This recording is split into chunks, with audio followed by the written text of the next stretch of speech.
Welcome back to mainland USA. I'd like to say it's good to be back, but I think I'd much rather still be in Hawaii, honestly. Yeah, it's a lot colder here than it is there, huh? It is. It did rain very hard the last night I was there. But you know what? An 80-degree rain, it's not a bad thing. It's a lot better than a 30 degree, 40-degree Yeah, rain. yeah. They were actually the whole east side of the island was under a flood watch from it rained so hard. It was No crazy. kidding. Wow. Yeah, the bay where we stayed was like turned all muddy and stuff too. And the Lyft driver, when he's giving us a ride to the airport, said that when it happens like that, that bay will stay muddy for like a week or more. Oh, no kidding. Yeah, from all the runoff on land into the ocean, it just dumps all the silt and dirt in there and stuff, and it takes a long time for it to get kind of washed away. Well, other than that, good trip overall. Good trip overall. Very nice Oh to be yeah. there. I hadn't been to Hawaii since I was like 21 years old. It was crazy. It very expensive in Hawaii. I learned that. I think I will save my tropical vacations for Mexico in the future. A lot cheaper there. Yeah, Which but it you was wouldn't nice. you wouldn't think that it would be being in a completely different No, country, but but it is 100% cheaper. I think a lot of it is because they have to everything there. They have to import. True. That's very true. Yeah. I Although well, I could not understand why pineapples were like $15 a piece, though. When I can get a pineapple here for 250, yeah, that's insane. that was And crazy. But it's not like they don't use that's not like they use different currency or anything. It's no, That's crazy. yeah, it was pretty spendy, but it was nice. We had nice little kitchens, cooked meals half the time too, so saved some money that way. And I'll definitely go back in a couple of years, I'm sure. Oh yeah, you better bring me next time. I've never been. Yeah, it's pretty cool. It's a good place to be. I'd like to go. I think TC did a pretty good job filling in for you last TC week. did a great job. He can Oh, he can have my spot anytime. Hi, Grant.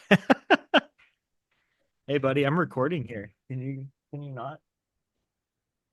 But yeah, I thought he filled in nicely. We had a nice He discussion did. for about an hour and um thought that, did a pretty good recap on the game. We missed it for sure, but Oh well, thank you. we still got your video, threw it in. So, I had to say something. I had to be on the podcast somewhere or another. oh yeah. Well, you're part of it, so Oh, that's good. we got a pretty special episode tonight. Yeah, this is But going to be kind of crazy. uh we're before we get into all that stuff, we'll do some recapping of the last few games. You missed Tuesday at the arena against Kelowna. I did. What a barn burner Sounded though. like Scoreless game through the first period. I thought it was really back and forth, and I feel like most Spokane Kelowna games are typically pretty chippy and Mhm. back and forth, for the most part, and ended up scoreless after the first period, and then the floodgates opened in the second period. Four goals scored by the Chiefs and two by Kelowna in the second period alone. Braden Crampton, of course, after we were talking about him on the pod last week about him shooting, into the shins and everything too on the power play. He makes a beautiful toe drag around the defender on the power play and snipes one home. Just about a minute, not even a minute into the period. And then 20 seconds later, Smith Redmond came down and fired another one in. And it was quick, just like that. It was 2-0 Chiefs. So really good start to the period. It's nice seeing that, you can come out hot on a power play and have those kinds of guys put the puck in the back of the net at such a frequent rate, one after the other. Yeah. And then Kelowna answered back with two, and about 13 minutes or 7 minutes in, and then about halfway through the second period, and Chiefs answered shortly after that. Braden Crampton with the second of the period and the game. And then Berkeley Cat, just an absolute snipe from the left circle. About 4 minutes left in the second period. Chiefs were up 4-2 going into the third period. Andrew Crystal scored for Kelowna about 5 minutes in, and then answered a minute and 15 seconds later by Will McIsaac. And it was, again, it was a back and forth third period too, but in a more offensive way. Not a lot of defense being played necessarily. It was just, like I said, it was a barn burner. Mhm. And Will McIsaac scored, and then Kelowna scored again to get back within two. And then Shea Van Olm scored the empty netter about a minute left in the third period. Just great forecheck from Catton that made that happen. Just I was absolutely hounding the guy with the puck and ended up popping the stick and picking his pocket and gave it right back to Van Olm with the blue line who fired it home.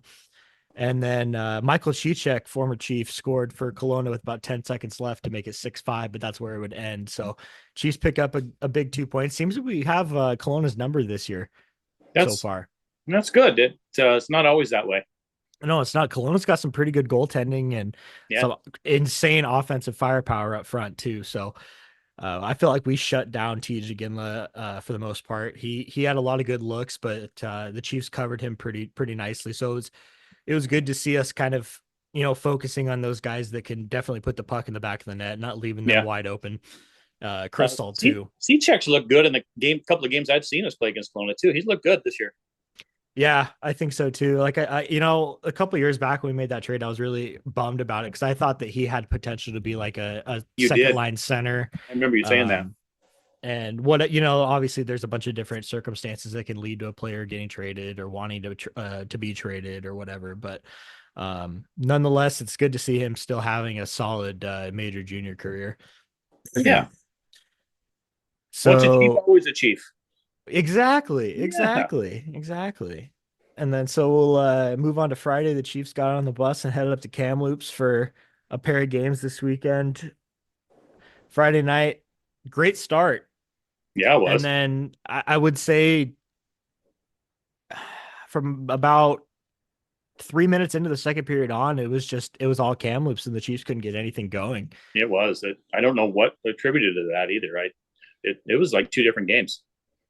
Yeah, it was interesting. I mean, like I said, we came out really hot. Berkeley Catton scoring another great snipe from the left hand circle. He's been really picking up his He's game starting lately to yeah, too. he's starting to score some goals now, which is nice. He's starting to get into his rhythm, and uh, he's been kind of more the disher this year for the most Yeah, part, which then again isn't a bad thing. I mean, you got Shea Van almost 17 goals already. A exactly. month, and not even a month and a half into the season. So, um, but yeah, so Berkeley Catton scored 3 minutes into the first period, assisted by Shea Van Olm, and then it would stay that way through the entire period, pretty back and forth. Chiefs outshot Kamloops 12-6 in the first. And then 21 seconds into the second period, Poppy with a nice little snipe from the right hand circle, also assisted by Shea Van Olm, who picked up 2 assists in his return to Kamloops. Um, but then from then on, the tides turned, and I don't, like we said, I don't really know what exactly happened. We just kind of stopped playing defense and stopped moving our feet, took a lot of penalties, and it ended up biting us in the ass. Yeah, it was weird. It's like not scoring again the rest of the game was crazy. And I'll give credit to Dylan Ernst for Kamloops. Yeah, He made some he's always outstanding he's saves. always solid, but yeah, he was outstanding. He made some great saves. But yeah, when you're taking unnecessary tripping penalties and slashing penalties and stuff too, like that kind of stuff's going to cost you in the long run. And it sure as hell did. I mean, Camels went 2 for 5 on the power play and Chiefs were 0 for 2. So we got to stay out of the box. I think that's one of the big things that's kind of starting to creep up on us a little bit, an issue that Yeah, we've had in previous years too. yeah. They're However, they're still young. oh, for sure. However, Leighton Feist picking up a goal for Kamloops, kind of get the scoring started for them, and then I thought he had a great game. I He mean, did.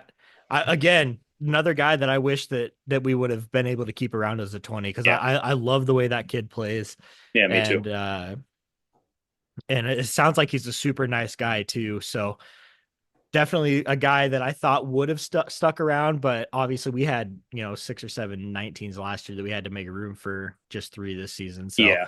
um, I still just to touch back on something we talked about in the offseason. I'd still love to see that rule change where you could have like five guys that are 20-year-olds, right, right. something I like don't, that. you see, and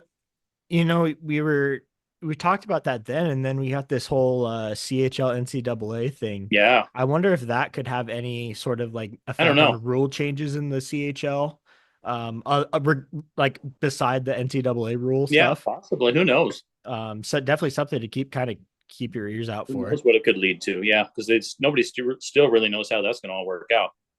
Yeah, I heard that players from the AJHL and then one other league for sure and the USHL can immediately jump ship to the Mm-hmm. CHL. BCHL, I think they have to wait till the end of the season, and then there's a couple other leagues that you have to wait until the end of the season. But so far, there's rumored I think 30 or 40 future NCAA stars that have already made like it made it verbally aware that they want to make the jump to the CHL too. So Hmm. I think that a completely different conversation we could talk about later, but I think that's huge for hockey in Oh, in general. I general, mean, yeah. just to grow the game, Throughout the game. they're talking about wanting to grow the game. This is a great way to do it. Agreed. You're gonna bring in so many more fans to CHL teams, and you're gonna bring in so many more fans to NCAA hockey too, like myself included. I Me never too. really followed college hockey very much. Nor have I. Um, but like if some of these guys that we like to watch, like TC and I touched on it a little bit last week too, but um, some of these guys in the WHL that we like to watch who aren't necessarily good enough to make the jump to pro quite yet. Hmm. And, they could go play Canadian University. Now they have the opportunity to play NCAA hockey, which is a little bit more widely known and nationally televised and everything too. So I think that that's going to bring a lot more viewership to just college hockey, and it's going to bring in a lot more money for the NCAA and the schools too. Hmm. And I think it's just going to be huge for hockey in general. But again, that's something we could talk about at another time. That's Yeah. I mean, I could go on and on about how awesome that is, but um so then yeah, the Chiefs ended up picking up 4-2 loss in Kelowna or in Kamloops, and then back to Kelowna following night.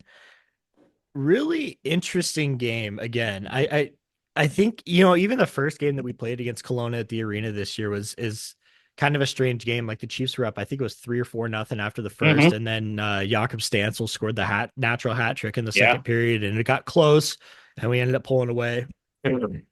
Same kind of thing happened at the arena on Tuesday against Kelowna, and then similar thing happened. Another 6-5 final against Kelowna.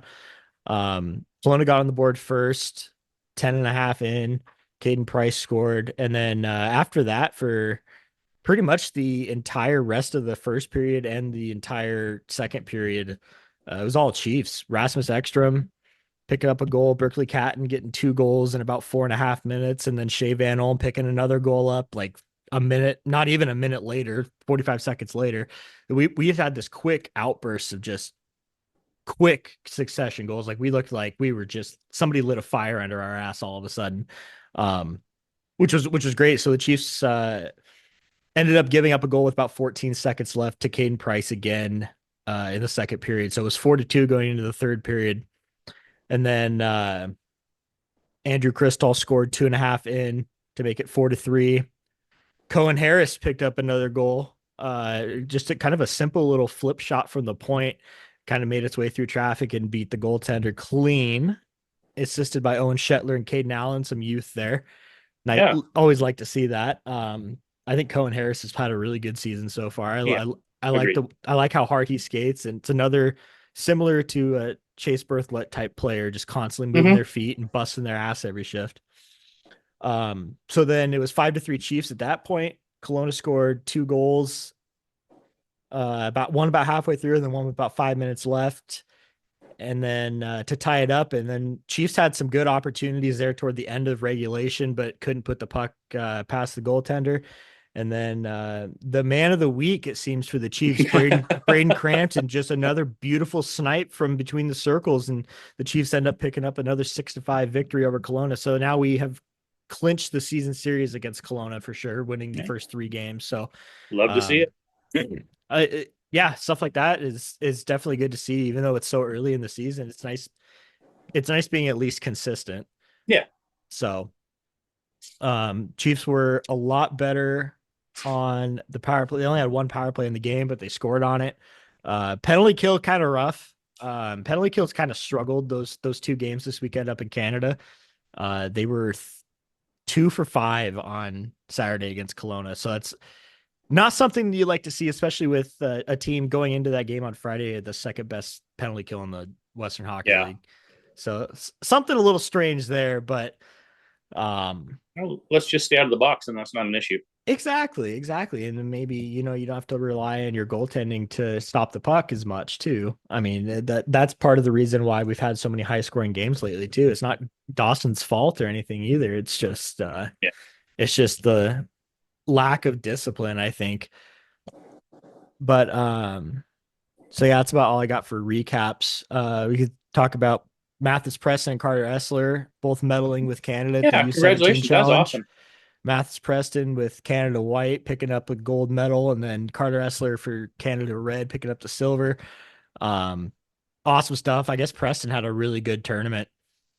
Uh, he was quoted saying, "This is the best feeling in the world. And I'm so proud of these guys. Had to face a bit of adversity throughout the tournament, but I'm happy we were able to win gold today. The puck was not going in for me in the preliminary round, but I kind of broke through in the medal round, and I'm happy I was able to contribute. Couldn't have done it without such great teammates." So love seeing that. Love seeing the young talent from these guys too. I'm really excited about him and Essler both in a few years. I mean, I'm excited to have both of them back for the remainder of this season too. Yeah, exactly. So that's pretty cool. But other than that, it's about all I got. So I'm gonna go. Should we announce it beforehand here?